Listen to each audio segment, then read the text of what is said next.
Þetta er mögulega einföldun á starfslýsingu en Sigurbjörn Arnar Jónsson hefur það starf þessa dagana að bíða eftir eldgosi og hann er ekki heima í sófa að bíða eftir gosinu. Hann dvelur á hótelherbergi með glæsilegt útsýni yfir hraun og mosa við Bláa lónið. Herbergi númer 13 hefur verið annað heimili Sigurbjörns frá því eldsumbrotin sem kendur við Sundhnúkagígaröðina hófust. Sigurbjörn stendur þar vaktina allan sólarhringinn, alla vikuna. En hvert er í raun verkefni Sigurbjörns? Mitt verkefni er það að vera til taks í rýmingu þegar kemur að henni og ekki ef heldur þegar kemur að henni. Ég hef búin að taka þátt í þeim öllum á þessu ári, hérna frá Silika hótelinu og verið til taks líka og við Bláa lónið sjálft ef á þarf að halda. Það hefur bæði þurft og ekki þurft. Oftast hefur bara þurft að taka fólk héðan. Og hvernig fer þetta fram? Það fer bara þannig fram að bjöllurnar bara hringja, ekki inn í jólin og þarna ég mæti bara strætónu gemdur hérna aðeins út á vegi, hérna þjónustuvegi. Ég mæti bara hérna fyrir framan Silika hótelið og tek alla borð í bílinn sem eru ekki á einkabílinn sem alltaf einhver hluti gestanna. Ég veit svo sem aldrei fyrirfram hversu margir það eru og þegar við erum búin að fullvissa okkur alveg 150% það að sé búið að rýma, þá fer ég yfir á stóra bílastæðið og athuga hvort einhverju þurfi farið þaðan. Og ef það er ekki, þá hef ég getað farið bara beint tilbaka. Ég þurfti núna við síðustu rýmingu að fara veginn í gegnum Hafnir, en við hinir 3 ár höfum við getað farið bara venjulegu leiðina. Þannig að ég vinn við það að bíða og bíða. Þannig að það er eins og það er. Og þú ert bara búin að sofa núna vikum saman á hótelherbergi? Þetta er búið að vera brotið. Ég er náttúrulega eins og nú er ég búin að vera síðan á sunnudaginn 1. 25. apríl og alveg, ég vil ekki segja non-stop, en ég er stanslaus síðan þann dag, utan að hafa skotist í Keflavík 2 sinnum. Ég er bara að ná í föt úr þvotti og svona, þá er ég leystur af á meðan. En svo hef ég verið að meðaltali svona viku rúmlega fram að gosi, því að leið og gosin voru alltaf búin, að það náttúrulega alltaf að slakna á kerfinu og svo þegar risið var komið svona í svona krítiskan stað, þá báðu okkur að koma aftur. Það var að meðaltali vika. En það var enda lengst hjá mér fram að gosinu 16. Þá var náttúrulega rýming 2. mars á laugardeginum og við mættum strax aftur á mánudeginum því að það náttúrulega þurfti ekki að vera lokað þegar kom ekki gos og það var alveg samfellt frá 4. til morguninn til 16. kvöldi. Það var lengsti samfelldi tíminn sem ég var hér. Hvað er þetta að gera? Já. Þú ert örugglega búin að lesa bókasafnið. Nei, veistu ég fæ þessa spurningu mjög oft og ég skil það vel. Það hentar alveg ágætlega mitt eðli. Það er ansi rólegt, þannig að ég get setið og gert ekkert. Ég hef alveg hort á veggina hann 1 og 2 tíma og bara reikar hugurinn. En jú, ég er náttúrulega með alveg ákveðna rútínu. Ég fer nú ekki alltaf í morgunmatinn, en ég fer alltaf í hádegismatinn inn í mötunni til starfsmanna í Lóni sem er þetta mjög góður matur. Og ég ljósi þessa vikurnar og mánuðina vegna flutninga er ég lifið svolítið örbylgjumat, en ég fæ hollari mat þó að ég kannski ber þess ekki merki utan af mér.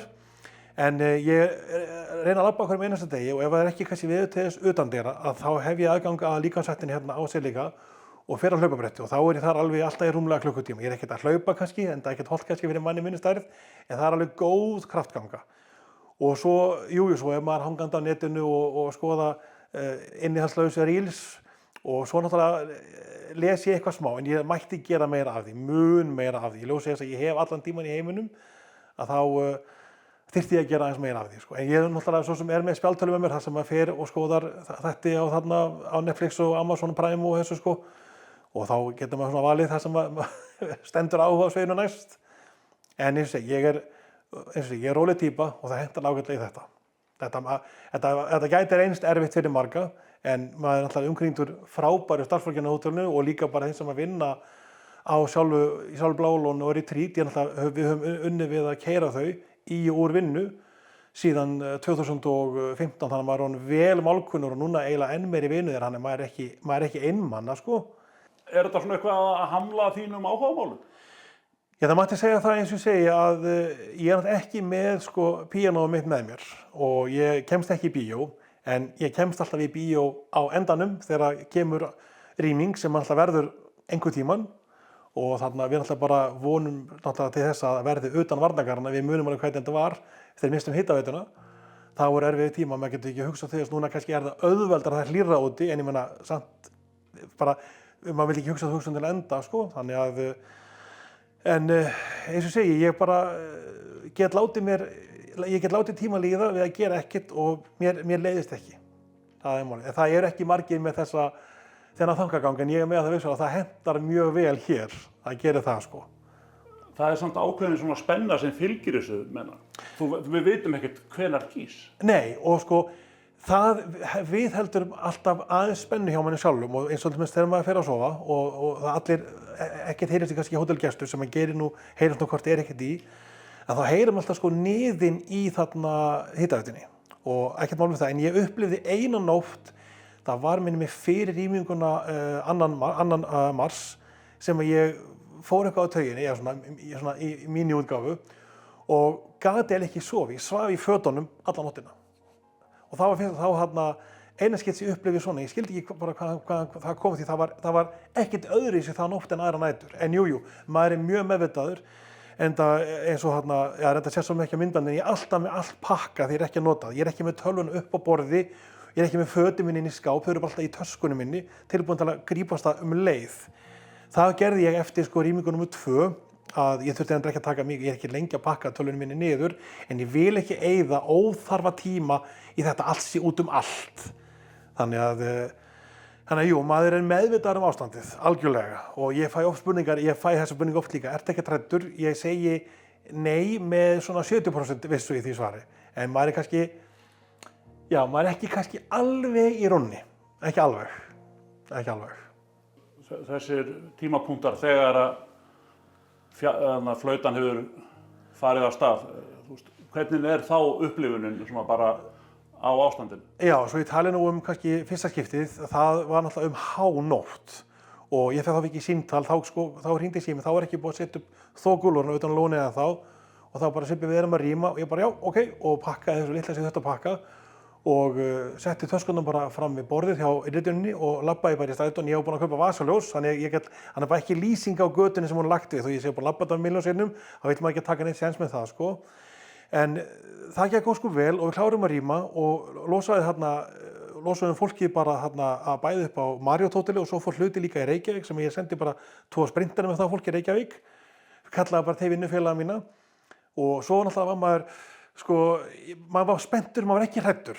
Það var ekki byrjað að gjósa fyrir sko 3 tímum síðar við þá rýmingu og ég mani með þetta að búið, þá rúntaði ég eins og Keflavík og ég fann líka bara, maður bara já, þetta gekk vel og maður fann upplifið sem svona smá hetju, en ég fann líka, ég var allt í orðin alveg svakalega þreyttur við að keyra og ég hugsaði, ég er best að fara bara upp í og ná bara fara bara upp í vinnuaðstöðu og bara leggja maður þar. Ég fann ég var svo þreyttur, ég myndi ekki ná því, ég var að stoppa á nettoplaninu stóra og það lagði í mig klukkutíma, ég vissi ég myndi ekki ná því að keyra frá Netto og KFC upp á Iðavelli.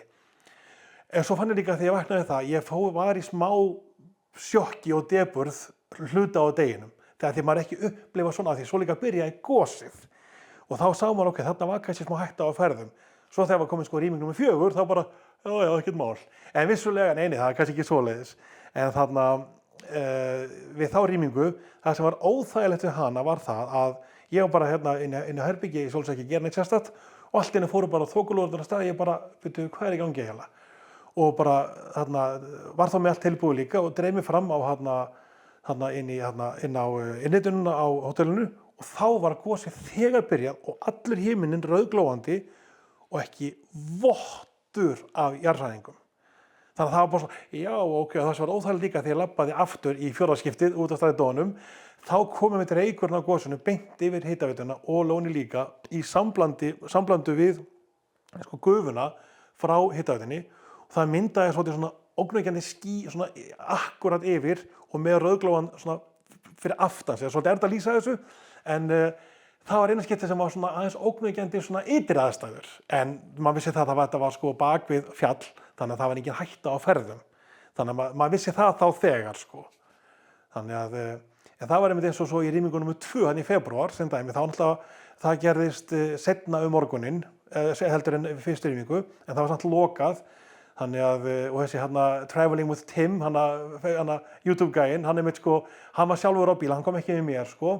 Þannig að hann náði samt svona, hann tók svona smá mynd og það sást að myndi hans í strætóin sko. En þá var einmitt gosið að byrja líka og þegar við fórum Grindavíkurveginn og þessi Bláólandsveginn út af Grindavíkurvegi og svo hérna áfram, þá sáum við hraunið var að nálgast, það var samt ennþá 2 tímar í að fóru við veginn, en það var fyrst skipti sem ég sá hraun svona nálægt, ég hef aldrei upplifað það fyrr.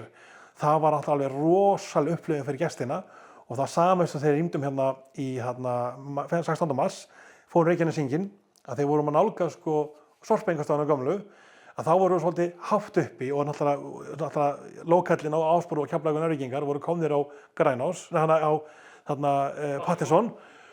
Þá var gosið komið í fulla stærð. Allar sprungur var fulla opnuð, því ég var á strætó, ég var bara 30 öllum zigzag-beygjunum fram hjá Laxeldinu og fleiri stöðum. Og þau fengu rosalegt útsýni þar og það voru með mikið Bandaríkjamenn sem stóðu svona fremst í bílnum og þau spurðu alveg endalaust sko. Og fyrir þau var þetta náttúrulega, þau munu aldrei gleyma þessari ferð. Allt gekk vel í rýmingunni og ég var líka svona, ég reyna að halda svolítið léttu og þegar ég að leggja af stað til mig síðan, þá sé alltaf, jæja, hello, welcome to the land of fire and ice, we really live up to our name, þá hlæja allir, sko, ég er að róa með sjálfa niður líka, sko, og svo fæ ég alltaf einhverja spurningar og reyna að svara öllum, sko, og svo þegar allir eru komnir svona af, og það er aldrei verið neinn hræðsla í bílnum, aldrei neitt, sko, betur fyrr. Og þú ert mikið að velta fyrir þér jarðfræðinni, náttúrulega bara, hérna, þú skoðar vel alla skjálftamæla og allt hérna alla daga. Já, þú ert að velta fyrir þér ástandinu, svona, hvernig er að upplifa þetta hérna svona ofan á pottlókinu? Mjög, og ég fer inn á sko veður.is örugglega svona 50 sinnum á dag og að sjálfsögðu eins og þú náttúrulega við sjálfur, náttúrulega maður er inn á öllum þessum jarðfræðigrúppum, sko, náttúrulega sumir náttúrulega eru þar mjög vel aðsögum. Maður stólar svolítið á þeirra svona visku líka, en á endanum er þetta alltaf bara hvenær kemur gosið upp, sko. Og maður sá reynda þegar það kom upp 16. að þegar ég kíkti á símann þegar ég var einmitt að beta fólkinu, þá hafði verið sko áköf skjálftavirkni sem að mældist ekki í hreyfingum hérna akkurat við Silíkahótelið eða þá inn á lóni líka. Ég get ekki svarið kannski alveg fyrir hvernig væri stóra húsum, alltaf 2 hæða hús með stórum gluggum, en hérna alltaf fannst ekki neitt, ekki bofs. Hvernig er það að svona upplifa þetta í rauninni? Verði ekki var við þetta í náttúrunni nema bara þegar það brestur á með rauðu skýi?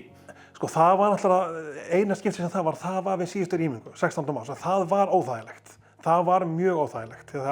Þegar ég vaknaði við skjálftana við fyrstu rýmingu í janúar og þeir voru heldur ekki mjög öflugir. Sko, svo hafa verið skjálftar í öllu hinu og undan sem hefur orðið var við, en það var ekki. Þess vegna var ég bara, fyrir að rýma núna. En svo náttúrulega var það bara byrjað. Þannig að nú er maður búin að prófa bæði og sjálfsögðu er það að fá enga skjálfta, það er verra ef maður á að velja fyrsta sæti og annað sæti, sko. Þannig að maður býst alveg við því ef það kemur upp núna á sama stað að það verði líka án skjálfta sem maður finnur. Þess vegna er maður alltaf að skoða þessar heimasíður alla dag. Það var nú ekkert smá mikið í gangi í gær fyrir þetta eldey sem er vissulega langt í burtu og það er náttúrulega að koma fram á þessum téðu jarðfræðisíðum að væri ekki samtengt þessu kerfi en samt þetta svona ítir við manni, sko. En það er núna ekkert búið í gangi bara innan stöðu sólarhring, ekki samkvæmt mælum, sko, allavega ekki á þessu svæði hérna, sko. Er það undanfari einhvers? Það veit maður ekki, sko. En við vorum í 12 milljón rúmmetrum fyrir einhverjum 1 degi, 2 dögum síðan sem þið vorum örgulega komin í 13 milljón rúmmetrar núna, sko. Við erum komin þá í hámarki á þessum skala 8-13. Við erum örgulega komin í toppinn núna, sko. Þannig að nú vonum bara besta af slæmum, allt saman slæmi kostir en það besta er að koma upp á sama stað.